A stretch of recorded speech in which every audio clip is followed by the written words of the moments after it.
আসসালামু আলাইকুম রহমতুল্লাহি বারাকাতুহু। প্রিয় শিক্ষার্থী ভাই বোনেরা, আশা করি সবাই ভালো আছেন, সুস্থ আছেন। আজকে আমরা যে অধ্যায়টা নিয়ে আলোচনা করব সেই অধ্যায়টা হচ্ছে মূলত পক্ষে রসায়নের ধারণা, আর বিষয়টা হচ্ছে রসায়ন বিজ্ঞান।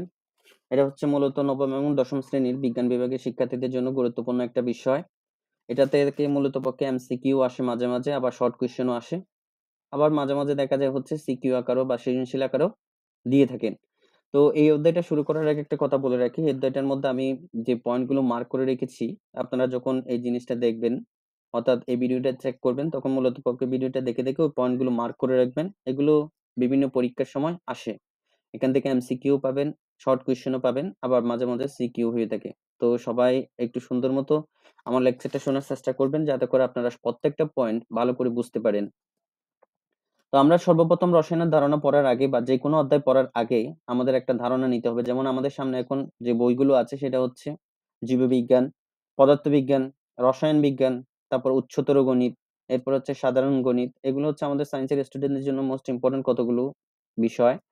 তো প্রত্যেকটা বিষয় শুরুর আগে অবশ্যই প্রথম অধ্যায়টা পড়বেন। কারণ প্রথম অধ্যায়টা আপনার জ্ঞানটাকে, আপনি যে বিষয়টা নিয়ে পড়তে চাচ্ছেন বা পড়বেন, ওই বিষয়টা আসলে কি এবং এই বিষয়টা কেন পড়তে হচ্ছে, এই জিনিসগুলো সম্পর্কে ছোটখাটো একটা আপনাকে ধারণা তৈরি করে দিবে। তো সেজন্য মূলত পক্ষে প্রত্যেকটা বইয়ের প্রথম অধ্যায়টা খুবই ইম্পর্টেন্ট হয়ে থাকে। তো আমরা আজকে রসায়নের প্রথম অধ্যায়টা দেখবো, যেটার নাম হচ্ছে রসায়নের ধারণা, দ্য কনসেপ্ট অফ কেমিস্ট্রি। তো সর্বপ্রথম আমরা দেখবো হচ্ছে এই রসায়নের ধারণা পড়ার পরে আমরা কি কি জানতে পারবো। তো এই জিনিসগুলো এখানে দেওয়া হয়েছে যে এই অধ্যায় পাঠ শেষে আমরা যা যা জানতে পারবো সেটা হচ্ছে রসায়নের ধারণা আমরা ব্যাখ্যা করতে পারবো, রসায়নিক ক্ষেত্রসমূহ চিহ্নিত করতে পারবো, রসায়নের সাথে বিজ্ঞানের অন্য শাখাগুলোর সম্পর্ক ব্যাখ্যা করতে পারবো, রসায়ন পাঠের গুরুত্ব ব্যাখ্যা করতে পারবো, রসায়নের অনুসন্ধান ও গবেষণা প্রক্রিয়ার বর্ণনা করতে পারবো, বিভিন্ন ধরনের অনুসন্ধানমূলক কাজের পরিকল্পনা প্রণয়ন, অনুমতি, সিদ্ধান্ত গঠন ও পরীক্ষা করতে পারবো আমরা। রসায়নের ব্যবহারিক কাজের সময় প্রয়োজনীয় সতর্কতা অবলম্বন করতে পারবো। প্রাকৃতিক ও বাস্তব জীবনের ঘটনাবলী রসায়নের দৃষ্টিতে ব্যাখ্যা করতে আগ্রহ প্রদর্শন করব।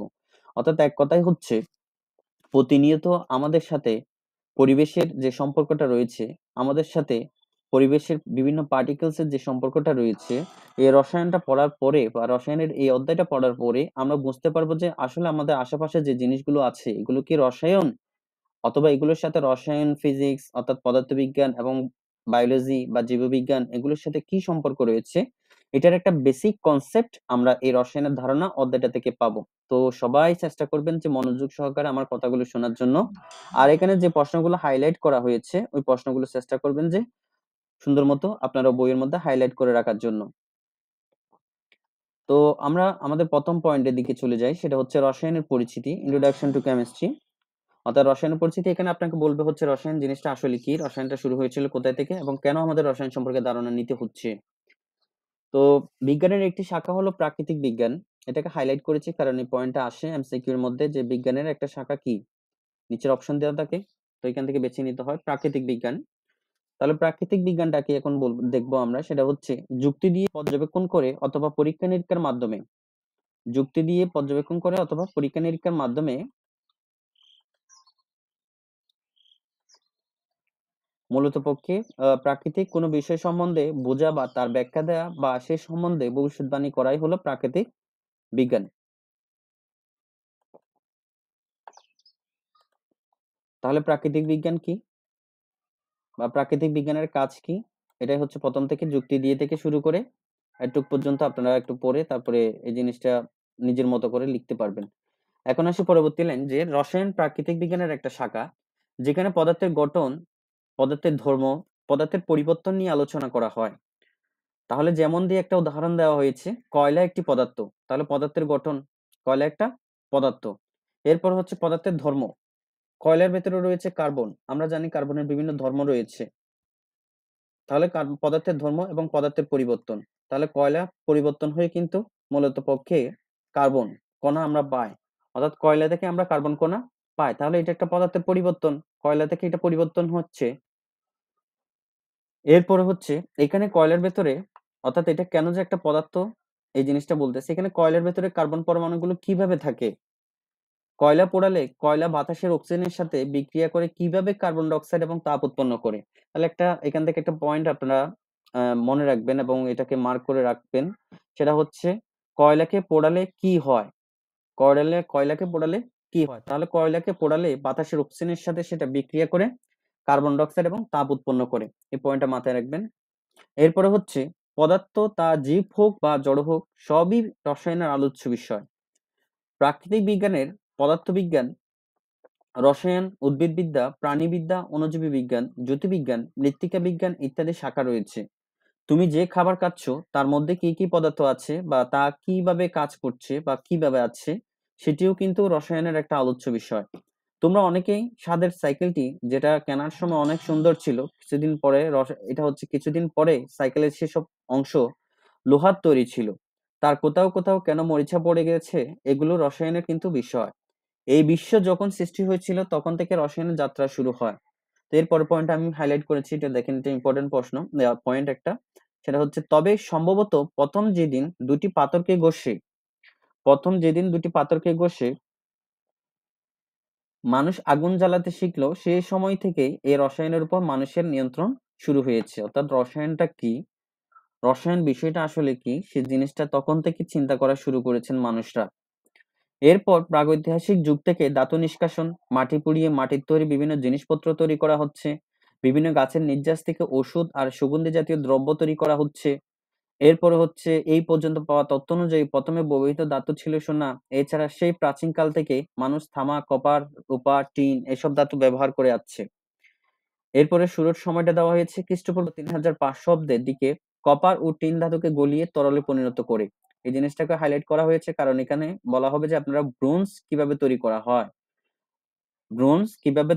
হয়, অথবা এটাকে আরেকভাবে প্রশ্ন করে, সেটা হচ্ছে যে ব্রোঞ্জ কি কি দিয়ে গঠিত হয়, তখন আপনাদের এই প্রশ্নের উত্তরটা এভাবে লিখতে হবে যে ব্রোঞ্জ মূলত পক্ষে কপার ও টিন ধাতুকে গলিয়ে এরপরে এই ব্রোঞ্জ জিনিসটা তৈরি করা হয়। যেমন এখানে বলা হচ্ছে, দেখেন, কপার ও টিন ধাতুকে গলিয়ে তরলে পরিণত করতে হয় সর্বপ্রথম। এই দুটি তরলকে একত্রে মিশিয়ে অতঃপর মিশ্রণকে ঠান্ডা করে কঠিন সংকর ধাতু অ্যালয়ে পরিণত করতে হয়, আর এই সংকর ধাতুটার নামই হচ্ছে ব্রোঞ্জ। তো এরপরে যে পয়েন্টগুলো আছে এগুলো পড়ে নিবেন। এরপর আরেকটা পয়েন্ট দেখি আমরা, যে খ্রিস্টপূর্ব 380 অব্দের দিকে গ্রিক দার্শনিক ডেমোক্রিটাস ঘোষণা করেন যে প্রত্যেক পদার্থকে ভাঙলে শেষ পর্যায়ে এমন এক ক্ষুদ্র কণা পাওয়া যাবে যাকে আর ভাঙা যাবে না।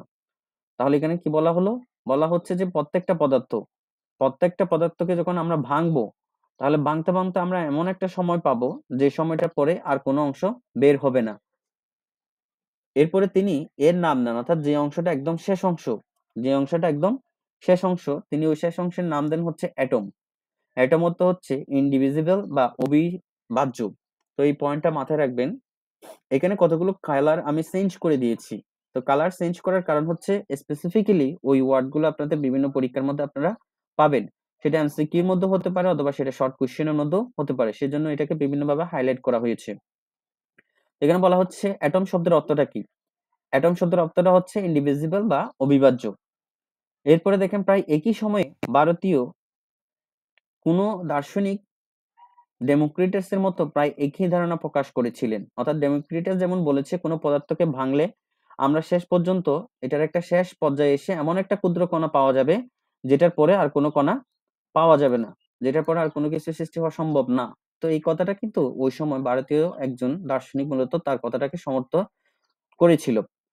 কিন্তু এই ধারণাগুলো কোনো পরীক্ষামূলক ভিত্তি ছিল না। এরিস্টটল এই ধারণার বিরোধিতা করেন, অর্থাৎ ডাল্টন যে কথাটা বলেছিল এই কথাটার বিরোধিতা করেছিলেন এরিস্টটল। তখন এরিস্টটল সহ অন্যান্য দার্শনিকেরাও মনে করতেন যে সকল পদার্থ মাটি, আগুন, পানি ও বাতাস মিলে তৈরি হয়। ফলে অ্যাটমের ধারণা অনেকদিন পর্যন্ত মানুষ গ্রহণ করেনি। এরপর আসি আমরা মধ্যযুগ। মধ্যযুগে আরবের মুসলিম দার্শনিকগণ কপার, টিন, সীসা এবং স্বল্প মূল্যের ধাতু থেকে সোনা তৈরি করতে চেষ্টা করেছিলেন। তাহলে এই প্রশ্নটা আসে এমসিকিউর মধ্যে যে মূলত পক্ষে মধ্যযুগে কিভাবে সোনা তৈরি করার চেষ্টা করা হয়েছিল। তো এখানে পয়েন্ট হচ্ছে কপার, টিন, সীসা এবং মূলত পক্ষে এই কয়েকটা বিষয় স্বল্প মূল্যের ধাতু। কপার, টিন, সীসা এবং স্বল্প মূল্যের ধাতু থেকেই ইনি এই জিনিসটা তৈরি করার চেষ্টা করেছিলেন। এরপরে হচ্ছে আমরা আরেকটা ইম্পর্টেন্ট বিষয় দেখবো, মধ্যযুগীয় আরবের রসায়ন চর্চাকে আলকেমি বলা হতো। তাহলে আলকেমি কাকে বলে, এই জিনিসটা আসে বা আলকেমিটা কি। তো এটা হচ্ছে মূলত পক্ষে মধ্যযুগীয় আরবের রসায়ন চর্চা মধ্যযুগীয় আরবের রসায়ন চর্চাকে বলা হয় আলকিমি, আর গবেষকদের বলা হতো আলকেমিস্ট। আলকেমি শব্দটি এসেছে আরবি শব্দ আলকিমিয়া থেকে। আলকেমিয়া শব্দটি আবার এসেছে কেমি বা KIMI, এখানে কেমিন বানানটা দেখেন যে CHEMI বা KIMI শব্দ থেকে মূলত পক্ষে এই আলকেমি শব্দটা এসেছে। এই কেমি শব্দ থেকে কেমিস্ট্রি শব্দের উৎপত্তি। আমরা যে কেমিস্ট্রি বলি ইংলিশে, রসায়নের ইংলিশ নামটা হচ্ছে কেমিস্ট্রি। এই কেমিস্ট্রি শব্দটা মূলত পক্ষে এখান থেকে এসেছে, কেমি, আলকেমি শব্দটা। অর্থাৎ মধ্যযুগীয় আরবের রসায়ন চর্চার সময় যে ওয়ার্ডটা এনারা হাইলাইট করেছিলেন, যে ওয়ার্ডটা এনারা দেখিয়েছিলেন, ওই ওয়ার্ডটা থেকে মূলত পক্ষে এই কেমিস্ট্রি শব্দটার উদ্ভব হয়েছে। তো আলকেমিস্ট জাবের ইবনে হায়ান সর্বপ্রথম গবেষণাগারে রসায়নের গবেষণা করেন। তাহলে সর্বপ্রথম কোন বিজ্ঞানী রসায়নের গবেষণা করেন? তো সেটা বললে আপনাদের বলতে হবে যে জাবের ইবনে হায়ান। এরপরে তাকে রসায়ন বিজ্ঞানের জনক বলা হয়, অর্থাৎ রসায়নের জনক বলা হয়ে থাকে এই কারণটার জন্য জাবির ইবনে হায়ানকে। জাবির ইবনে হায়ান বিশ্বাস করতেন সকল পদার্থ মাটি, পানি, আগুন আর বাতাস দিয়ে তৈরি হয়। তাই তিনি গবেষণা করলেও রসায়নের প্রকৃত রহস্যগুলি তার কাছে পরিষ্কার ছিল না। তবে রসায়নের প্রকৃত রহস্য উদ্ভাবন করেন, রসায়নের চর্চা প্রথম শুরু করেন অ্যান্থনি ল্যাভেসিয়া, এরপর হচ্ছে Robert Boyle, sir Francis Bacon এবং জন ডাল্টন সহ অন্যান্য বিজ্ঞানীরা। তো এই কারণটার জন্য মূলত পক্ষে অ্যান্থনি ল্যাভেসিয়াকে আধুনিক রসায়নের জনক বলা হয়। তাহলে এখন কয়টা পাইলেন জনক? টোটাল 2টা জনক পাইলেন। রসায়নের জনক কাকে বলে? রসায়নের জনক হচ্ছে জাবির ইবনে হায়ান। রসায়নের জনক বলা হয় জাবির ইবনে হায়ানকে। একটা হিন্টস পাইলেন উপরে। এরপরে আরেকটা এখন জানলেন কি, আধুনিক রসায়নের জনক কাকে বলে? তাহলে আধুনিক রসায়নের জনক বলা হয় অ্যান্টনি ল্যাভেসিয়াকে। তো এভাবে মনে রাখবেন। এখন আসি আমরা রসায়ন কি, রসায়ন কাকে বলে। তো এই সম্পর্কে আমাদের এখানে জানবো যে রসায়নটা হচ্ছে বিজ্ঞানের যে শাখায় পদার্থের গঠন, পদার্থের ধর্ম এবং পদার্থের পরিবর্তন নিয়ে আলোচনা করা হয় তাকে রসায়ন বলে। তাহলে কি বললো? পদার্থের গঠন, পদার্থের ধর্ম, পদার্থের পরিবর্তন, এটা নিয়ে কিন্তু আপনাদের এই পুরো রসায়ন বিজ্ঞান, যতদিন পর্যন্ত আপনারা সায়েন্সে থাকবেন, যতদিন পর্যন্ত রসায়ন বিজ্ঞানকে পেস করবেন, ততদিন পর্যন্ত এই জিনিসগুলোই হবে। পদার্থের গঠন হবে, ওই পদার্থের ধর্ম হবে, ওই পদার্থ কি কি পরিবর্তন করে, ওই জিনিসটা সম্পর্কে কিন্তু রসায়ন বিজ্ঞানটা বিস্তারিতভাবে ব্যাখ্যা করা হয়েছে ধাপে ধাপে। যেমন আপনারা এখন এসএসসি পরীক্ষার্থী বা আপনারা এখন নবম শ্রেণীতে, এরপরে হচ্ছে আপনারা যখন একাদশ শ্রেণীতে যাবেন, এরপরে হচ্ছে অনার্স, মাস্টার্স, সব জায়গায় কিন্তু পদার্থগুলোর এই জিনিসগুলো আলোচনা করা হয়, অর্থাৎ গঠন, ধর্ম এবং পরিবর্তন। তাহলে আমি কি বললাম? গঠন, ধর্ম এবং পরিবর্তন, এই 3টা বিষয় নিয়ে আলোচনা করা হয়। তো বলা হচ্ছে যে পদার্থের এই 3টা বিষয় নিয়ে যে জায়গায় আলোচনা করা হয়ে থাকে ওই বিষয়টাকে বলা হয় রসায়ন বিজ্ঞান। এরপরে আসি বিভিন্ন বিষয় রসায়নের দৃষ্টিকোণ থেকে বিশ্লেষণ করব। তো এখানে যে পয়েন্টগুলো আছে এগুলো কিন্তু 2 মার্কসের জন্য, এগুলো কিন্তু 2 মার্কসের জন্য মোস্ট ইম্পর্টেন্ট। এই প্রশ্নগুলো 2 মার্কসের জন্য খুবই ইম্পর্টেন্ট, একটু ভালো মতো দেখে রাখবেন। এটাকে আমি ট্রিপল স্টার দিয়ে দিচ্ছি, কারণ হচ্ছে এই প্রশ্নগুলো ঘুরে ফিরে আসে এবং বিভিন্ন সময় আসে, অনেকবার আসছে। তো প্রথম অংশ হচ্ছে, আমরা যে কাঁচা আম দেখি, কাঁচা আম টক কিন্তু পাকা আম এটা মিষ্টি হয় কেন? তাহলে আমরা এর কারণটা দেখি। এখানে হাইলাইট করা ওয়ার্ড গুলো হচ্ছে কিন্তু মূল পয়েন্ট। কাঁচা আমে বিভিন্ন ধরনের জৈব অ্যাসিড থাকে, তাহলে কাঁচা আমে কি থাকে? কাঁচা আমের মধ্যে বিভিন্ন ধরনের জৈব অ্যাসিড থাকে। এরপরে হচ্ছে যেমন জৈব অ্যাসিড গুলোর মধ্যে সাকসেনিক অ্যাসিড, ম্যালিক অ্যাসিড প্রভৃতি থাকে, ফলে কাঁচা আম টক হয়ে থাকে। তাহলে এমসিকিউ এর মধ্যে আসে অথবা শর্ট প্রশ্নের মধ্যেও আসে যে কাঁচা আমের মধ্যে কোন কোন ধরনের অ্যাসিড থাকে, কাঁচা আমের মধ্যে কোন কোন ধরনের অ্যাসিড থাকে, তখন আপনাদের বলতে হবে যে সাকসেনিক অ্যাসিড এবং ম্যালিক অ্যাসিড, এরকম অ্যাসিড গুলোই থাকে। এরপরে কিন্তু আম যখন পাকে তখন এই যে সাকসেনিক অ্যাসিড এবং ম্যালিক অ্যাসিডটা রয়েছে, এই সাকসেনিক এবং ম্যালিক অ্যাসিডটা পরিবর্তন হয়ে যায়। আর পরিবর্তনটা হচ্ছে রাসায়নিক পরিবর্তন। রাসায়নিক পরিবর্তন হয়ে তারা গ্লুকোজ ও ফ্রুক্টোজে পরিণত হয়। আর গ্লুকোজ ও ফ্রুক্টোজ এটা হচ্ছে মূলত পক্ষে মিষ্টি, মিষ্টির মতো, অর্থাৎ খুবই সুস্বাদু। তাই পাকা আম মিষ্টি হয়ে থাকে, তাই পাকা আম মূলত পক্ষে মিষ্টি হয়। তাহলে মূল পয়েন্টটা যদি আপনারা মনে রাখতে পারেন সেটা হচ্ছে কাঁচা অবস্থায় সাকসেনিক এবং ম্যালিক অ্যাসিড এবং পাকা অবস্থায় এই দুইটা অ্যাসিড কনভার্ট হয়ে যায় গ্লুকোজ এবং ফ্রুক্টোজে, আর গ্লুকোজ এবং ফ্রুক্টোজের স্বাদ হচ্ছে মিষ্টি, তাই মূলত পক্ষে পাকা আম মিষ্টি হয়। এভাবে যদি মনে রাখতে পারেন তাহলে সেটা আপনাদের জন্য আরো, অর্থাৎ এক কথায় হচ্ছে যত সহজে আপনারা মনে রাখতে পারবেন, কারণ প্রত্যেকটা স্টুডেন্টদের আলাদা আলাদা কিন্তু স্পেশালিটি রয়েছে। অর্থাৎ একটা হতে পারে আপনার একভাবে পড়লে আপনার সেটা মুখস্থ হবে, আরেকজনের হয়তো বা এটা অন্যভাবে পড়লে সেটা তার মুখস্থ হবে। এই জন্য বলছি যে যে যেভাবে পারেন শর্ট করে মূলত পয়েন্টগুলোকে মুখস্থ করে রাখবেন। আর আমি এই অধ্যায়ের মধ্যে পয়েন্টগুলোকে মার্ক করে দিয়েছি। আপনারা সেভাবে নোটও করতে চাইলে নোট করতে পারবেন, অথবা বইয়ের মধ্যে মার্ক করে রাখতে চাইলে মার্ক করতে পারবেন। এরপরে আসি আমরা কেরোসিন, প্রাকৃতিক গ্যাস ও মোমের দহন। কেরোসিন, প্রাকৃতিক গ্যাস ও মোমের দহন। তাহলে এখানে বলা হচ্ছে কেরোসিন, প্রাকৃতিক গ্যাস, মোম এগুলোর মূল উপাদান হাইড্রোকার্বন। হাইড্রোকার্বন হচ্ছে কার্বনের হাইড্রোজেনের যৌগ। তাহলে হাইড্রোকার্বনটা কি? মাঝে মাঝে প্রশ্ন আসে যে হাইড্রোকার্বন বলতে তোমরা কি বুঝো? তাহলে হাইড্রোকার্বনটা হচ্ছে মূলত পক্ষে কার্বন এবং হাইড্রোজেনের গঠন। এরপর বলা হচ্ছে তাই যখন এগুলোর অর্থাৎ হাইড্রোকার্বনকে যখন দহন ঘটানো হয় তখন বাতাসের অক্সিজেনের সাথে এগুলোর বিক্রিয়া ঘটে এবং কার্বন ডাই অক্সাইড, জলীয় বাষ্প, আলো আর তাপশক্তি সৃষ্টি করে। তাহলে এখান থেকে আমরা কি জানলাম? হাইড্রোকার্বনটাকে যখন আমরা দহন ঘটাবো তখন মূলত পক্ষে অক্সিজেনের সাথে সেগুলো বিক্রিয়া করবে।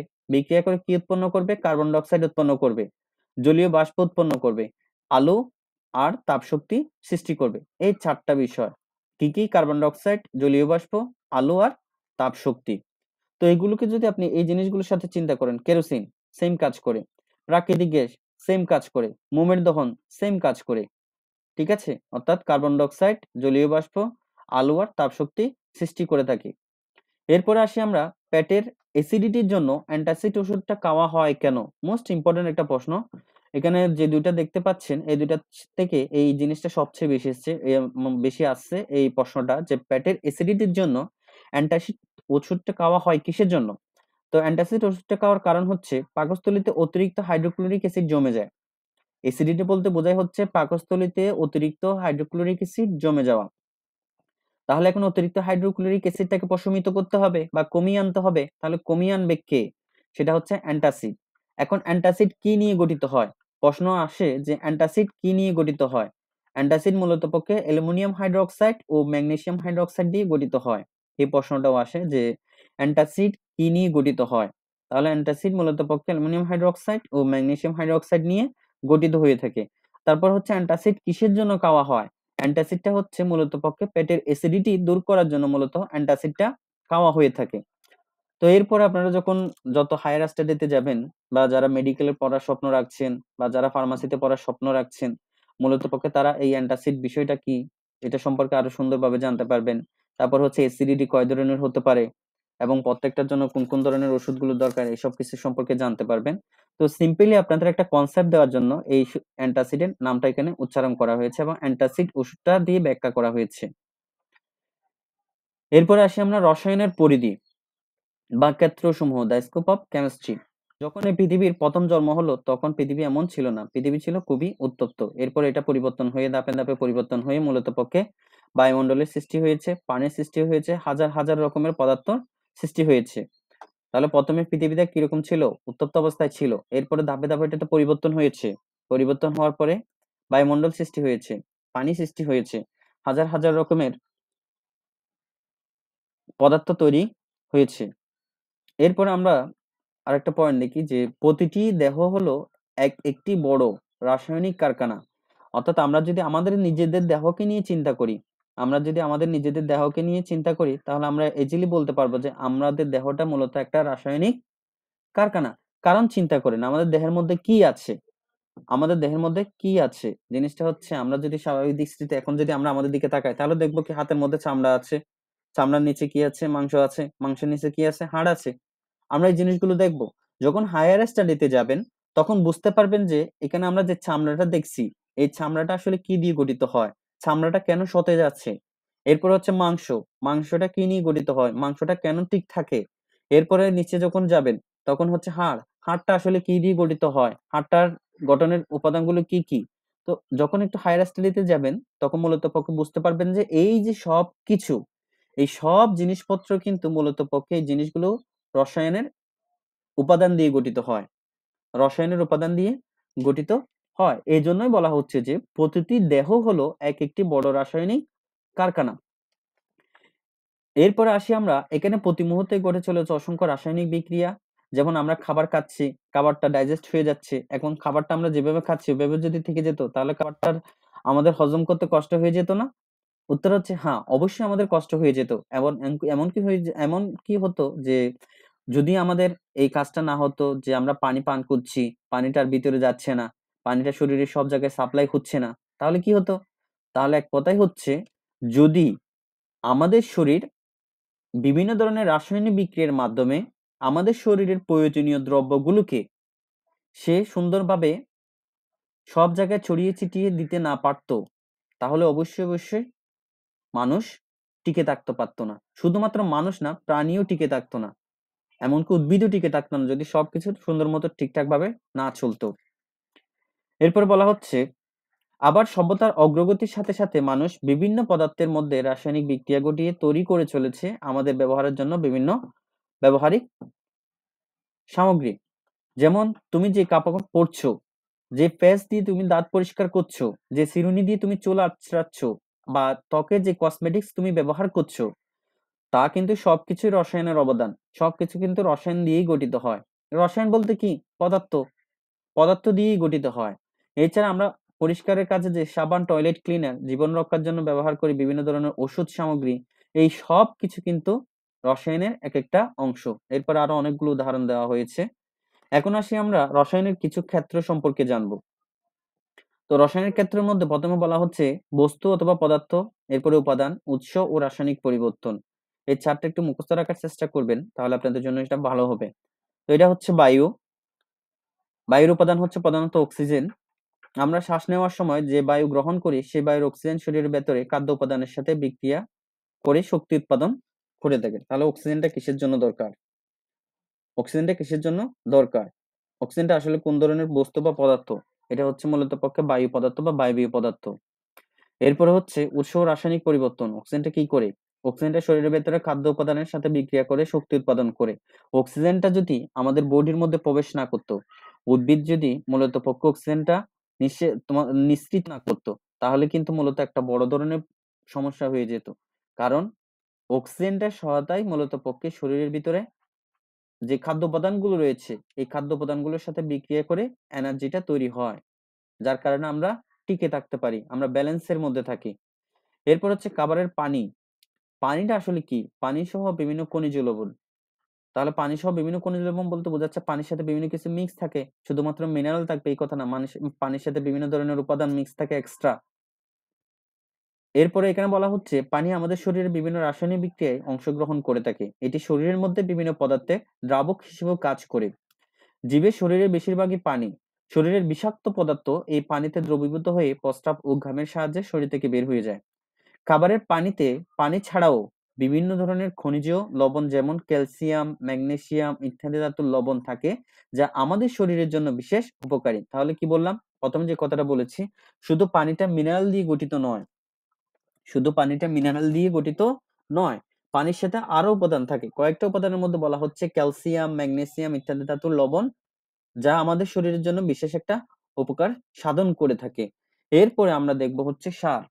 সার জিনিসটা কি? তো আমরা জানি যেগুলো হচ্ছে যারা কৃষি কাজ করেন, মূলত পক্ষে কৃষিকাজ যে জায়গায় করা হয় অথবা বিভিন্ন টব বা বিভিন্ন গাছালি যখন লাগানো হয় তখন মূলত পক্ষে সার দেওয়া হয়।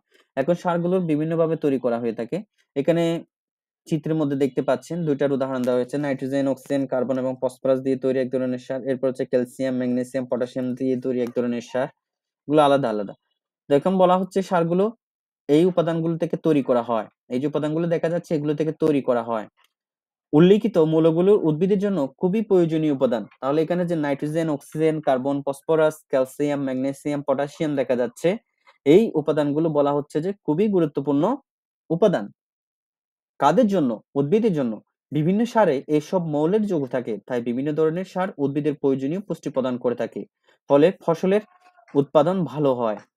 এখন আসি আমরা কাগজ, যেটার মধ্যে আমরা প্রতিনিয়ত লিখে চলেছি। এই কাগজটা কোথায় থেকে তৈরি করে? কিভাবে তৈরি করে? তাহলে কাগজটা হচ্ছে মূলত পক্ষে সেলুলোজ। কাগজটা হচ্ছে মূলত পক্ষে সেলুলোজ। তাহলে এই সেলুলোজ গুলো কোথায় থেকে নিয়ে এসে এটাকে মডিফাই করে কাগজে পরিবর্তন করা হয়। এই জিনিসটা আমরা দেখবো। সেটা হচ্ছে কাগজের আবিষ্কার মানব সভ্যতার এক অনন্য অবদান হিসেবে আমরা আখ্যায়িত করতে পারি। বাঁশ, আখের চোপড়া ইত্যাদি প্রচুর পরিমাণে সেলুলোজ থাকে। কোথায়? বাঁশ এবং আখের চোপড়ার মধ্যে। কাগজ তৈরি কারখানায় এই সমস্ত বস্তুকে বিভিন্ন ধরনের রাসায়নিক বিক্রিয়ার মাধ্যমে কাগজে পরিণত করা হয়। তাহলে মূল জিনিসটা হচ্ছে এই বাঁশ এবং আখের চোপড়া থেকে আমরা সেলুলোজটাকে আলাদা করব। এরপর এই সেলুলোজটা দিয়েই আমরা বিভিন্ন ধরনের কাগজ উৎপাদন করব। এগুলো মূলত পক্ষে ইন্ডাস্ট্রির মধ্যে করে থাকে। এরপরে আসি আমরা রসায়নের সাথে বিজ্ঞানের অন্যান্য শাখার যে সম্পর্কগুলো রয়েছে, যেমন relationship between chemistry and other branches of science. তো বিজ্ঞানের বিভিন্ন শাখা বলতে আমরা কি বুঝি? বিজ্ঞানের বিভিন্ন শাখা বলতে বুঝি আমরা রসায়ন, জীববিজ্ঞান, পদার্থবিজ্ঞান, গণিত, পরিবেশ বিজ্ঞান, তারপর হচ্ছে ভূতত্ত্ব ইত্যাদি। বিজ্ঞানের একটি শাখার সাথে অন্য একটি শাখার গভীর সম্পর্ক বিদ্যমান। এটা স্বাভাবিক যে বিজ্ঞানের প্রত্যেকটা বিষয় কিন্তু একটা আরেকটার সাথে খুব ভালোভাবে রিলেটেড বা সম্পর্কিত। জীববিজ্ঞানের সাথে রসায়নের সম্পর্কটা কি আমরা দেখব। তাহলে জীববিজ্ঞানের সাথে রসায়নের সম্পর্কটা হচ্ছে উদ্ভিদ সালোক সংশ্লেষণ প্রক্রিয়ায় তার সবুজ অংশে গ্লুকোজ তৈরি করে থাকে। সালোক সংশ্লেষণ মূলত একটি রাসায়নিক বিক্রিয়া। তাহলে সালোক সংশ্লেষণটা কি? একটা রাসায়নিক বিক্রিয়া। রসায়ন চলে আসতেছে না? উত্তর হচ্ছে হ্যাঁ, রসায়ন এখানে চলে আসতেছে। এরপর হচ্ছে উদ্ভিদ বাতাস থেকে কার্বন ডাই অক্সাইড এবং মূল দিয়ে পানি শোষণ করে। বাতাস থেকে কার্বন ডাই অক্সাইড এবং মূল দিয়ে পানি শুষে নেয়। উদ্ভিদ সূর্যালোকের উপস্থিতিতে সবুজ অংশের ক্লোরোফিলের সাহায্যে এই পানি আর কার্বন ডাই অক্সাইড বিক্রিয়া করে গ্লুকোজে উৎপন্ন করে। তাহলে উদ্ভিদ কিভাবে গ্লুকোজ উৎপন্ন করে? প্রশ্নটা মাঝে মাঝে আসে শর্ট প্রশ্ন হিসেবে, যে উদ্ভিদ কিভাবে গ্লুকোজ উৎপন্ন করে। তখন আপনাদের সবার উত্তর দিতে হবে কিরকম?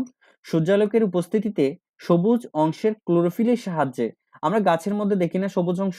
পাতা থাকে সবুজ অংশ, তারপর হচ্ছে কাণ্ড থাকে সবুজ অংশ, তারপর বডিটাও মাঝে মাঝে অনেক গাছে দেখা যায় সবুজ চামড়া দিয়ে ঘেরা থাকে। এক কথায় হচ্ছে আমরা ডালপালার কথা চিন্তা করি বা আমাদের পাতাগুলোর কথা চিন্তা করি, পাতাগুলো ম্যাক্সিমাম সবুজই দেখা যায়। তো ওই কথাটাই বলা হচ্ছে যে উদ্ভিদের সূর্যালোকের উপস্থিতিতে সবুজ অংশের ক্লোরোফিল, পাতা সবুজ হওয়ার কারণ হচ্ছে এখানে ক্লোরোফিল উপস্থিত। ক্লোরোফিলটা কি? একটা রঞ্জক পদার্থের মতো। তো মূলত পক্ষে এই ক্লোরোফিলটা থাকার কারণে সবুজ হয়, অর্থাৎ সবুজ অংশের ক্লোরোফিলের সাহায্যে এই পানি আর কার্বন ডাই অক্সাইড বিক্রিয়া করে গ্লুকোজ উৎপন্ন করে থাকে। এটা বলতে হবে যে গ্লুকোজ কিভাবে উৎপন্ন হয়। এটা যখন বলবে তখন আপনাদের এইভাবে ব্যাখ্যা করতে হবে। বিভিন্ন প্রাণী যে শর্করা বা প্রোটিন জাতীয় খাবার খায়, শরীর সে খাবার ভেঙে গ্লুকোজ, অ্যামাইনো অ্যাসিড ইত্যাদিতে উৎপন্ন করে। আর গ্লুকোজ আর অ্যামাইনো অ্যাসিড এটাই মূলত পক্ষে আমাদের শরীরের জন্য মোস্ট ইম্পর্টেন্ট একটা পার্টিকেলস বা একটা উপাদান হিসেবে আমরা আখ্যায়িত করতে পারি। এরপরে হচ্ছে পদার্থবিজ্ঞানের সাথে রসায়নের সম্পর্কটা কি? পদার্থবিজ্ঞানের আলোচ্য বিষয়ের মধ্যে রয়েছে চুম্বক, বিদ্যুৎ, বিভিন্ন যন্ত্রপাতি ইত্যাদি। বিদ্যুতের জন্য যে ব্যাটারি ব্যবহার করা হয় তা কিন্তু রসায়নের অবদান। কারণ আপনারা হয়তো অনেকেই দেখেছেন ব্যাটারিকে যখন খুলে তখন ব্যাটারির মধ্যে কতগুলো পানি থাকে না? তো এই পানিগুলো আসলে এগুলো পানি না, এগুলো হচ্ছে মূলত এক এক ধরনের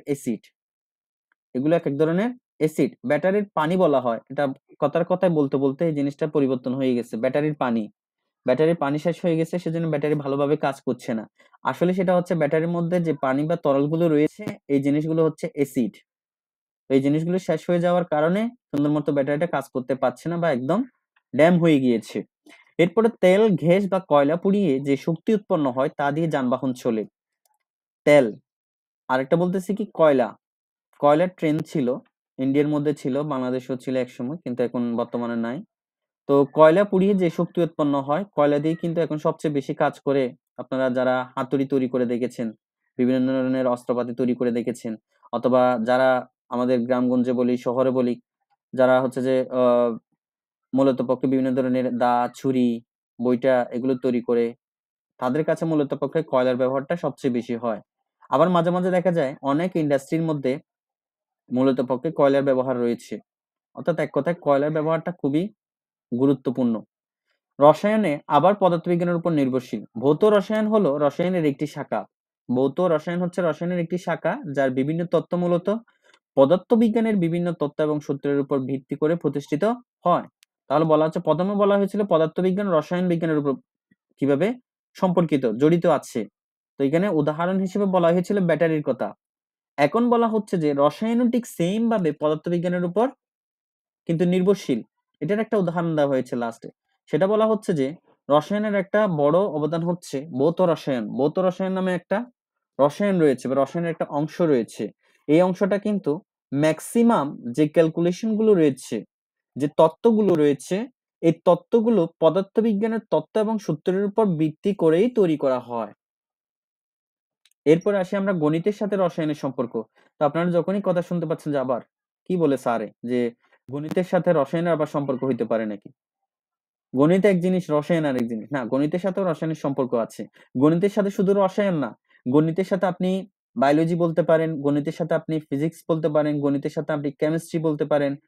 কারণ গণিত এমন একটা সাবজেক্ট, যে জায়গায় ক্যালকুলেশন করতে হবে বা হিসাব করতে হবে, যে জায়গায় কমপ্লেক্স বিষয়গুলো কি, ওই জিনিসটা কিভাবে কাজ করে, তাহলে এক কথায় এক কথায় প্রত্যেকটা পদে পদে কিন্তু এই ম্যাথ বা এই গণিতটা সম্পূর্ণরূপে জড়িত। এই জন্য দেখবেন আপনারা যখন 9-10 এ ভর্তি হয়েছেন, হয়তো অনেক টিচার আপনাদেরকে বলবে, যে সকল স্টুডেন্ট গণিতের মধ্যে সবচেয়ে ভালো, তোমরা চোখ বন্ধ করে বলতে পারো যে তোমাদের ভবিষ্যৎ খুব বেশি উজ্জ্বল। কারণ গণিত যে ভালো পারে সে অবশ্যই একজন ভালো ছাত্র। এটা হচ্ছে ধরা। এই জিনিসটা পেশ করবেন আপনারা সামনে, বলবে টিচাররা। এছাড়া বিজ্ঞানের আরো যে সমস্ত শাখা আছে, তার প্রায় সব শাখার সাথে রসায়নের প্রত্যক্ষ বা পরোক্ষ সম্পর্ক রয়েছে। এরপর এখানে বলা হচ্ছে রসায়ন পাঠের গুরুত্ব, the importance of studying chemistry. কেন রসায়ন আমাদের জানতে হবে? তুমি সকালে ঘুম থেকে ওঠার পর থেকে, ঘুম থেকে উঠে ব্রাশ, এরপর আমরা বিভিন্ন কাজকর্ম শেষ করার পরে যে কাজটা করি সেটা হচ্ছে ঘুমাতে চলে যাই। ঘুমাতে চলে যাওয়ার আগে ব্রাশ করি, ফ্রেশ হই। এরপরে খাবার-দাবার করার পরে আমরা কিছুক্ষণ হাঁটি, এরপরে ঘুমাতে যাই।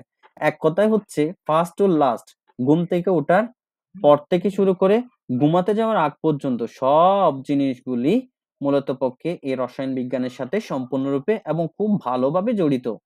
এখন আসি আমরা রসায়নের অনুসন্ধান বা গবেষণা প্রক্রিয়া।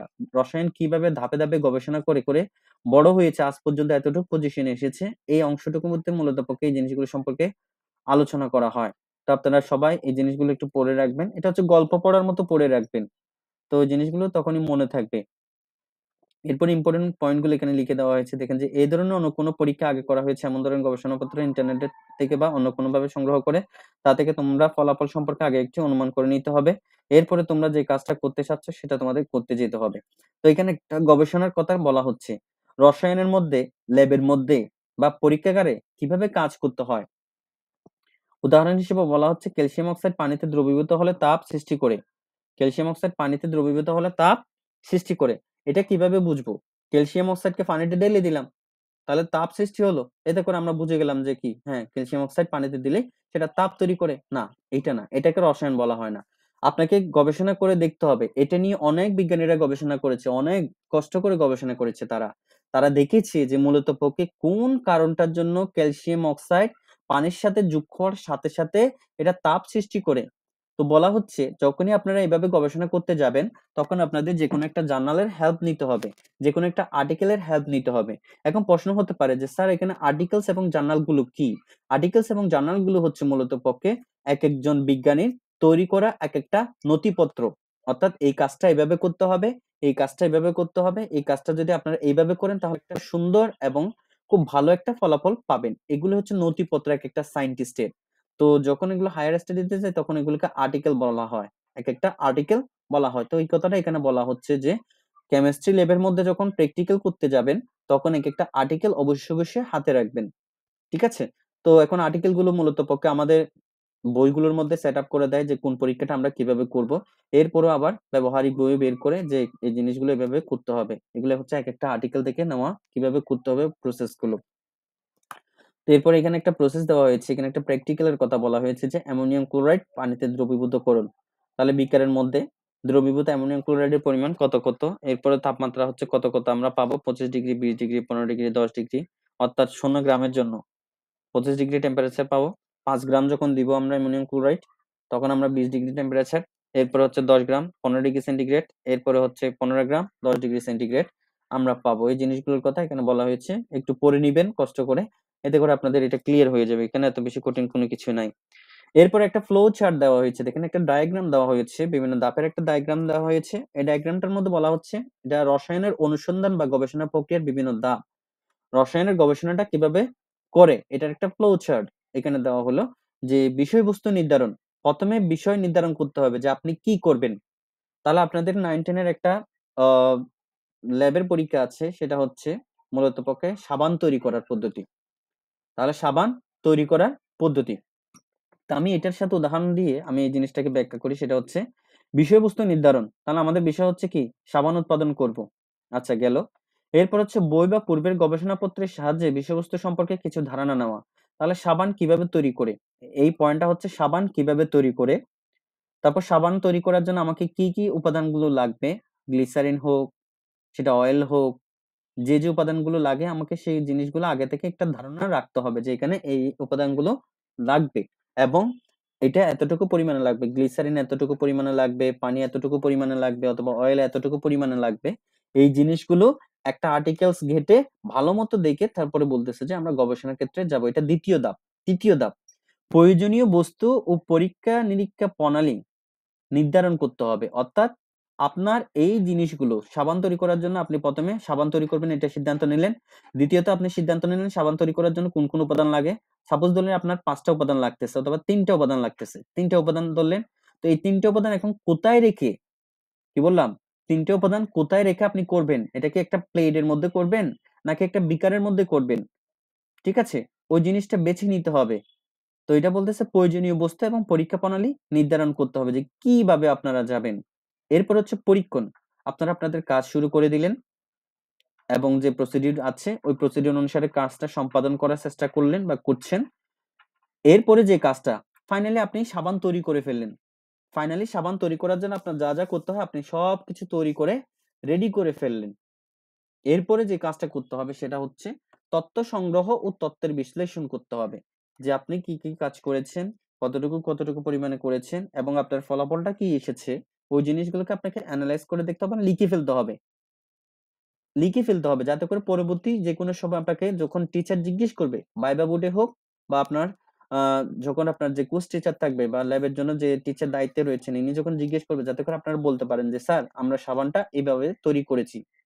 তো এরপরে হচ্ছে ফলাফল ও ফলাফল নিয়ে আলোচনা। অর্থাৎ সাবান তৈরি করার জন্য কি কি লেগেছে এবং কতটুকু পরিমাণে লেগেছে, এটার মধ্যে কোনো সমস্যা আছে কিনা, কোনো সুবিধা আছে কিনা, এই সব কিছু তো অতঃপর আপনাদের এই জিনিসটা বুঝিয়ে নিতে হবে বা এই জিনিসটা আপনারা বুঝতে পারবেন। তো এটাই হচ্ছে মূলত পক্ষে গবেষণার পদ্ধতি। এক কথায় হচ্ছে প্রথম পরিকল্পনা, দ্বিতীয়ত হচ্ছে একটা ফলাফল। তাহলে কি বললাম? প্রথম হচ্ছে একটা পরিকল্পনা এবং সর্বশেষ যেটা পাওয়া যায় সেটা হচ্ছে ওই পরিকল্পনা অনুসারে একটা ফলাফল, এবং সেটা হচ্ছে ভালো ফলাফল যেটা আমরা চাচ্ছি, অর্থাৎ কাঙ্ক্ষিত লক্ষ্যটা আমরা পেয়ে যাই।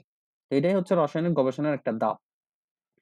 এখন দেখব রসায়ন পরীক্ষাগারে ব্যবহারে ও পরীক্ষাগারে ব্যবহৃত বিভিন্ন রাসায়নিক দ্রব্য ব্যবহারে সতর্কতা গ্রহণ। মোস্ট ইম্পর্টেন্ট এটা এমসিকিউর জন্য, ম্যাক্সিমাম টাইম এখান থেকে এমসিকিউ আসে। যে সাইন এন্ড সিম্পটমস গুলো রয়েছে, সাইন গুলো আমাদের খুবই দরকার। Safety measures in chemistry lab and in use of chemicals.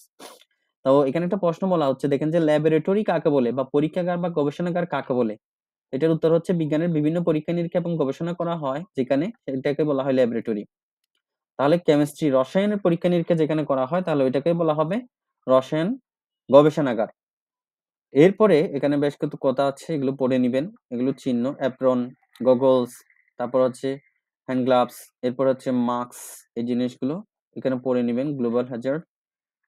এরপরে হচ্ছে এই যে চিহ্ন, এই চিহ্নের কথাগুলো বলছিলাম, এগুলো মোস্ট ইম্পর্টেন্ট এমসিকিউর জন্য। এই জিনিসগুলো পুরো ডিটেইলস শিখার চেষ্টা করবেন, অর্থাৎ চিহ্নগুলো মনে রাখবেন। চিহ্নগুলো মনে রাখবেন। যদি আপনাদের কষ্ট হচ্ছে বলে মনে হয় পুরো ডিটেইলস পড়তে, অ্যাট লিস্ট এটাকে আপনারা একটা খাতার একটা পেজের মধ্যে সবগুলোকে একত্রে করে পয়েন্ট গুলো এবং চিহ্নটা রাফলি এঁকে মুখস্থ করার চেষ্টা করবেন, কারণ লাগে, আসে, এটা বারবার আসে।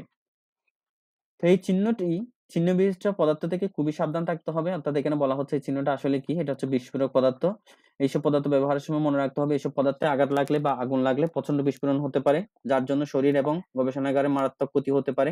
তাই এই দ্রব্যগুলো খুব সাবধানভাবে নাড়াচাড়া করতে হবে। টিএনটি, জৈব পারক্সাইড, নাইট্রোগ্লিসারিন এই ধরনের বিস্ফোরক পদার্থ হতে পারে। কি কি বলা হচ্ছে বিস্ফোরক পদার্থ? টিএনটি, নাইট্রোগ্লিসারিন ইত্যাদি। যে তিনটা নাম দেওয়া হচ্ছে না, এই তিনটা নাম আপনারা মুখস্থ করে রাখলেই হবে, কারণ এমসিকিউতে দিলেও আপনাদের এই তিনটা নাম দিয়ে দিবে যে কোনগুলো বিস্ফোরক পদার্থ। এরপর এমসিকিউ আসা হচ্ছে কোনটি বিস্ফোরক পদার্থ বা বিস্ফোরক পদার্থের সাইন অর্থাৎ প্রকাশ। এরপরে হচ্ছে দাহ পদার্থ। এরপরে হচ্ছে দাহ পদার্থ। দাহ পদার্থটা কি? অ্যালকোহল, ইথার ইত্যাদি দাহ্য পদার্থ। তাহলে দাহ্য পদার্থের নাম কি? যেটা জ্বলে, ঠিক আছে, দ্রুত আগুনে জ্বলতে পারে। এইসব পদার্থ দ্রুত আগুন ধরে যেতে পারে, তাই এদের আগুন বা তাপ থেকে সবসময় দূরে রাখা উচিত। এই জন্য এটাকে বলা হয় দাহ্য পদার্থ। তাহলে দাহ্য পদার্থের উদাহরণ কি দেওয়া হলো? অ্যালকোহল, ইথার ইত্যাদি। তো দাহ্য পদার্থের সাইনটা দেওয়া হয়েছে, সাংকেতিক চিহ্ন, বা এটাকে ইংলিশে ILO বলা হয়, ইংলিশ সিম্বল যেটাকে বলা হয়। এরপরে দেওয়া হচ্ছে বিষাক্ত পদার্থ। বিষাক্ত পদার্থের সাইন হচ্ছে এটা, প্রকাশ চিহ্ন। পদার্থ বিষাক্ত প্রকৃতির, তাই শরীরে লাগলে বা শ্বাস প্রশ্বাসের মাধ্যমে শরীরে প্রবেশ করলে শরীরে নানা ধরনের ক্ষতি হয়ে যেতে পারে। বেনজিন, ক্লোরোবেনজিন, মিথানল এই ধরনের পদার্থ। তাহলে উদাহরণ হিসেবে কি বলছে? বিষাক্ত পদার্থের মধ্যে বেনজিন, ক্লোরোবেনজিন, মিথানল এই ধরনের পদার্থ। এই ধরনের পদার্থ ব্যবহার করার সময় মূলত পক্ষে apron, hand gloves, safety goggles অবশ্যই আমাদের পড়তে হবে, তাহলে আমরা কাজটা খুব সহজভাবে করতে পারবো। এরপর আসি আমরা উত্তেজক। উত্তেজক জিনিসটা কি? উত্তেজক জিনিসের সাইনটা কি? এটা হচ্ছে উত্তেজকের সাইন। এখন বলা হচ্ছে যে সিমেন্ট, ডাস্ট, লঘু অ্যাসিড, কার, নাইট্রাস অক্সাইড ইত্যাদি উত্তেজক পদার্থ ত্বক, চোখ, শ্বাসতন্ত্র ইত্যাদির ক্ষতি করে থাকে। তাহলে এখানে কয়েকটা উদাহরণ বলা হচ্ছে: সিমেন্ট, ডাস্ট, লঘু অ্যাসিড, ক্ষার, নাইট্রাস অক্সাইড ইত্যাদি উত্তেজক পদার্থ, যেগুলো আমাদের চোখের মধ্যে ক্ষতি করতে পারে, ত্বকের মধ্যে ক্ষতি করতে পারে। এমন কি যদি আমরা যখন আমরা নিঃশ্বাস নিই তখন এগুলো যদি আমাদের শরীরে প্রবেশ করে, অর্থাৎ ফুসফুসে প্রবেশ করে, তাহলে অবশ্যই ক্ষতি হবে। এমনকি সেটা শ্বাসকষ্টেরও কারণ হতে পারে। এই জন্য বলতেছে যে সেফটি ফার্স্ট, দেন আমরা এই কাজগুলো করব। এরপরে হচ্ছে স্বাস্থ্য ঝুঁকিপূর্ণ পদার্থ, অর্থাৎ স্বাস্থ্যের ঝুঁকি রয়েছে এরকম পদার্থগুলো কি? এই ধরনের পদার্থ ত্বকে লাগলে বা শ্বাস প্রশ্বাসের সাথে শরীরের ভেতরে গেলে শরীরের স্বল্পমেয়াদী বা দীর্ঘমেয়াদী ক্ষতি সাধন করে। এগুলো শরীরের মধ্যে গেলে ক্যান্সারের মতো কঠিন রোগ হতে পারে। এই ধরনের পদার্থের উদাহরণগুলোর মধ্যে হচ্ছে বেনজিন, টুলুইন, জাইলিন ইত্যাদি। তাহলে এখানে নামগুলো মনে রাখতে হবে। তাই এগুলো সতর্কভাবে রাখতে হবে। ব্যবহারের সময় apron, hand gloves, safety goggles এগুলো পরে নিতে হবে। এরপরে বলা হচ্ছে দেখেন তেজস্ক্রিয় পদার্থ। তেজস্ক্রিয় পদার্থ বা রেডিও অ্যাক্টিভ সাবস্টেন্স। এইসব পদার্থ থেকে ক্ষতিকারক রশ্মি বের হয়, যা ক্যান্সারের মতো মরণব্যাধি সৃষ্টি করতে পারে কিংবা একজনকে বিকলাঙ্গ করে দিতে পারে। তাই এসব পদার্থ ব্যবহারের সময় বিশেষ সতর্ক থাকা খুবই প্রয়োজন। তাহলে যেমন উদাহরণ দেওয়া হলো ইউরেনিয়াম, রেডিয়াম ইত্যাদি তেজস্ক্রিয় পদার্থ। তাহলে তেজস্ক্রিয় পদার্থ ক্ষতিকারক হওয়ার কারণ হচ্ছে এখান থেকে এক ধরনের রশ্মি বের হয়, এক ধরনের রে বের হয়। আর এই রে গুলো হচ্ছে খুবই মারাত্মক, যেটা হচ্ছে আমাদের শরীরের জন্য খুব বড় ধরনের ক্ষতি করে ফেলতে পারে। তার মধ্যে সবচেয়ে বড় ক্ষতিটা হচ্ছে এখানে ক্যান্সারের কথা বলা হচ্ছে, লাস্ট পজিশন, একদম লাস্ট পজিশন। তো এরপর আসে পরিবেশের জন্য ক্ষতিকর। পরিবেশের জন্য ক্ষতিকর, এটার সাইনটা হচ্ছে এটা। তো এটা দেখলে আমরা বুঝতে পারবো যে এখানে পরিবেশের জন্য ক্ষতিকারক কোনো পদার্থ ফেলা নিষেধ। তাহলে এই ধরনের পদার্থগুলোর উদাহরণ যেটা হচ্ছে লেড, মার্কারি ইত্যাদি। দুইটা উদাহরণ দেওয়া হলো, লেড, মার্কারি এবং এই বিষয়গুলো, ঠিক আছে। তো এরপরে আসি আমরা ক্ষত সৃষ্টিকারী। এই ছিন্নধারী পদার্থ শরীরে লাগলে শরীরের ক্ষত সৃষ্টি করে, শ্বাস প্রশ্বাসের সাথে গ্রহণ করলে তা শরীরের ভেতরের অঙ্গেরও ক্ষতি সাধন করতে পারে। Hydrochloric acid, sulphuric acid, sodium hydroxide গণদ্রবণ এই জাতীয় পদার্থের উদাহরণ। তাহলে এখানে কি কি বলা হচ্ছে? হাইড্রোক্লোরিক অ্যাসিড, সালফিউরিক অ্যাসিড, হাইড্রোক্সাইডের গণদ্রবণ এই জাতীয় পদার্থের উদাহরণ। তো কতক সৃষ্টিকারী পদার্থ কি কি নাম দেওয়া হয়েছে, উদাহরণগুলো মনে রাখবেন। এখানে যে সাইনগুলো দেওয়া হয়েছে এবং উদাহরণগুলো দেওয়া হয়েছে, এই জিনিসগুলো মনে রাখতে পারলে এটা আপনাদের পুরোটাই ক্লিয়ার। তো আশা করি যারা প্রথম থেকে ভিডিওটা দেখেছেন তাদের এই অধ্যায়টা সম্পর্কে সম্পূর্ণরূপে ধারণা হয়ে গিয়েছে। তো আমি একটু শর্টকাটে বলি। সর্বপ্রথম হচ্ছে আপনাদের এই অধ্যায় থেকে যে হিন্টসটা দিয়েছি সেটা হচ্ছে রসায়নটা কি, রসায়ন কখন সৃষ্টি হয়েছিল, রসায়নের জনক কে। স্যাররা কিন্তু অবশ্যই জিজ্ঞেস করবে যে রসায়নের জনক কে, দেখি রসায়নের জনক কে বলো তো। তখন আপনাদের বলতে হবে যে রসায়নের জনক কে। মূলত পক্ষে দুজন, একটা হচ্ছে জাবির ইবনে হায়ান ছিল আর একটা আধুনিক রসায়নের জনক ছিলেন তিনি লেভেশিয়া। এভাবে বলতে হবে। এরপরে আমরা দেখেছিলাম হচ্ছে রসায়নের সাথে বিভিন্ন সেক্টরের বা বিভিন্ন বিষয়ের যে সম্পর্কটা রয়েছে, রসায়নের সাথে পদার্থবিজ্ঞানের, রসায়নের সাথে গণিতের, রসায়নের সাথে জীববিজ্ঞানের, এটা দেখেছিলাম। এরপরে আমরা রসায়নের বেশ কিছু উদাহরণ দেখেছিলাম, যে যেমন পাকা আম কেন মিষ্টি হয়, কাঁচা আম কেন টক হয়, এরকম কয়েকটা উদাহরণ দেখেছিলাম। এরপরে আমরা স্টেপ বাই স্টেপ আসলাম, যে নিচে এসে দেখলাম হচ্ছে কয়েকটা চিহ্ন ব্যবহারিক, অর্থাৎ ব্যবহারিক সম্পর্কে আমরা ধারণা নিলাম যে ব্যবহারিক কিভাবে করতে হয় এবং রসায়ন ব্যবহারিক করার জন্য ধাপটা কি আছে। তাহলে তিনটা জিনিস বললাম, সংজ্ঞা, তারপর হচ্ছে সংজ্ঞার সাথে হচ্ছে আপনার আবিষ্কারকদের পরিচিতি, 2 নাম্বার হচ্ছে বিভিন্ন শাখার সাথে সম্পর্ক, 3 নাম্বার হচ্ছে ব্যবহারিক ক্ষেত্রে কিভাবে কাজ করতে হবে এবং 4 নাম্বারটা হচ্ছে মূলত পক্ষে রসায়নের যে উপাদানগুলো রয়েছে এগুলোর কিছু চিহ্ন রয়েছে, সাংকেতিক চিহ্ন রয়েছে। এগুলো ব্যবহারের ক্ষেত্রে কিছু সাংকেতিক চিহ্ন রয়েছে। ওই সাংকেতিক চিহ্নগুলো আপনাদের উদাহরণ সহকারে এবং চিহ্নগুলোকে অবশ্যই মাথায় রাখতে হবে। কারণ মোস্ট ইম্পোর্টেন্ট বলতে পারেন এই বিষয়গুলো। তো এখন আমরা কতগুলো সিকিউ এখানে দেখতে পারি। যেমন এর আগে কতগুলো এমসিকিউ দেখতে পারেন যে খাদ্য বিষয়ে বেশি সময় ধরে সংরক্ষণ নিচে কোনটি পদার্থ ব্যবহার করা হয়? প্রিজারভেটিভস। এরপর এখানে চিহ্নটা কিসের? এখানে চিহ্নটা কিসের? এই যে প্রশ্ন বলছিলাম, চিহ্নগুলো আসে। কপারের সাথে অন্য কোন ধাতুকে গলিয়ে ব্রোঞ্জ তৈরি করা হয়? এরপরে হচ্ছে এখানে কতগুলো সিকিউ বা সৃজনশীল দেওয়া আছে দেখেন। এখানে সে একটা ওষুধ খাচ্ছে। এটা হচ্ছে আমরা যেহেতু বইতে পড়েছি অ্যান্টাসিডের কথা, তাহলে অ্যান্টাসিড নিয়ে আমাদের ব্যাখ্যা করতে হবে। এরপরে দেখেন এখানে বলা হচ্ছে যে সবজি ক্ষেতে কীটনাশক ছিটানোর ছবি এটা। তাহলে সে কীটনাশক কেন, সার কেন ব্যবহার করতেছে? এই জিনিসটা। তো এই জিনিসগুলোর সৃজনশীল কিভাবে বানালো? গবেষণা কি? পাকা আম খেতে মিষ্টি লাগে কেন? এরপর হচ্ছে অ্যান্টাসিড বা ওষুধটা কেন খাওয়া হচ্ছে? কিভাবে খাইতে হবে? কিসের জন্য খাইতে হয়? এবং এটা কি করে এই জিনিসটা? এরপরে হচ্ছে লাস্টে যে সারের ব্যবহারটা হচ্ছে, এটা অতিরিক্ত ব্যবহার করলে পরিবেশের কি ক্ষতি হতে পারে? যুক্তিসহ ব্যাখ্যা। তো সৃজনশীলগুলো এভাবে শিখতে হবে আপনাদের। তো এখন কথা হলো, আমরা এই যে অধ্যায়টা দেখলাম ১ম অধ্যায়, যদি সবাই সম্পূর্ণরূপে ক্লাসটা করে থাকেন তাহলে অবশ্যই ক্লাসটা কেমন হয়েছে এবং আপনাদের কি আরো যদি কোনো কিছু জানার থাকে তাহলে অবশ্যই কমেন্ট করে বলবেন যে, "স্যার আমার এই জিনিসটা জানার দরকার আছে, ভাই আমার এই জিনিসটা জানার আছে।" এরপরে হচ্ছে আমাদের এই চ্যানেলটার মধ্যে আপনাদের ৯ম এবং ১০ম শ্রেণীর সায়েন্সের স্টুডেন্টদের জন্য বেশ কিছু অধ্যায় এবং মূলত পক্ষে ম্যাথ, ফিজিক্স, কেমিস্ট্রি এবং বায়োলজি নিয়ে প্রত্যেকটা অধ্যায়ের explanation করা হবে, ভিডিওগুলো সেটআপ করা হবে। তো সবাই চেষ্টা করবেন, যারা এখন আমাদের এখানে নতুন তারা সাবস্ক্রাইব করে রাখবেন। আপনি আপনার বন্ধু-বান্ধবীকে জানিয়ে দিবেন যে এই চ্যানেলটার মধ্যে সহজভাবে এটা মূলত পক্ষে বইয়ের উপর বেসিস করে বইটাকে প্রাধান্য দিয়ে অতঃপর বইয়ের পয়েন্টটা থেকে সৃজনশীল করে এখানে ব্যাখ্যা করা হয়। তো তোমরা চাইলে এখানে জয়েন করতে পারো। খুব ভালোভাবে আপনারা এটা থেকে জানতে পারবেন। এই চ্যানেলটা দেখে এই বিষয়গুলো সম্পর্কে জানতে পারবেন। তো চেষ্টা করবেন সবাইকে এড করার জন্য। তো আরেকটা কথা হচ্ছে অবশ্যই ক্লাসে প্রতিদিন আপনারা উপস্থিত থাকবেন। এখন যেহেতু অনলাইনে ক্লাস হচ্ছে, চেষ্টা করবেন হচ্ছে স্যাররা যে ক্লাসগুলো নিচ্ছে ওই ক্লাসগুলো মনোযোগ সহকারে করার জন্য। আর আরেকটা কথা হচ্ছে ডেইলি পড়া অবশ্যই নোট করার চেষ্টা করবেন। যদি ডেইলির পড়া ডেইলি শেষ করে ফেলেন তাহলে সেটা হচ্ছে আপনাদের জন্য খুবই ভালো হবে। এবং পরবর্তীতে এসে সময় খাবার করতে পারছি না, এটা নিয়ে দৌড়াদৌড়ি ওইটা এটা এগুলো করতে অনেক সময় চলে যাবে। তার জন্য আগে থেকেই এখন যেহেতু রিল্যাক্স মোডে আছেন আপনারা সবাই, সেহেতু এখন এই মোডটার মধ্যেই যদি আস্তে ছোট ১টা ২টা করে যদি শেষ করে ফেলেন তাহলে সেটা আপনাদের জন্য অনেক ভালো না? তো এটাই হচ্ছে আপনাদের প্রতি আমার একটা অ্যাডভাইস থাকবে এই বিষয়টা নিয়ে। তো আপনারা সবাই ভালো থাকবেন, সুস্থ থাকবেন। আমাদের আ এই অপশনটার মধ্যে বা এই চ্যানেলটার মধ্যে মূলত পক্ষে বায়োলজি এবং ফিজিক্স, এরপরে ম্যাথ গুলো সম্পর্কে এখানে কয়েকটা অধ্যায় দেওয়া হয়েছে। আপনারা চাইলে ওইখান থেকে গিয়ে আমাদের এই চ্যানেলটার মধ্যে গিয়ে ওই প্লেলিস্ট থেকে এই জিনিসগুলো দেখে নিতে পারবেন। তো সবাই ভালো থাকবেন, সুস্থ থাকবেন। আসসালামু আলাইকুম ওয়া রাহমাতুল্লাহি ওয়া বারাকাতুহু।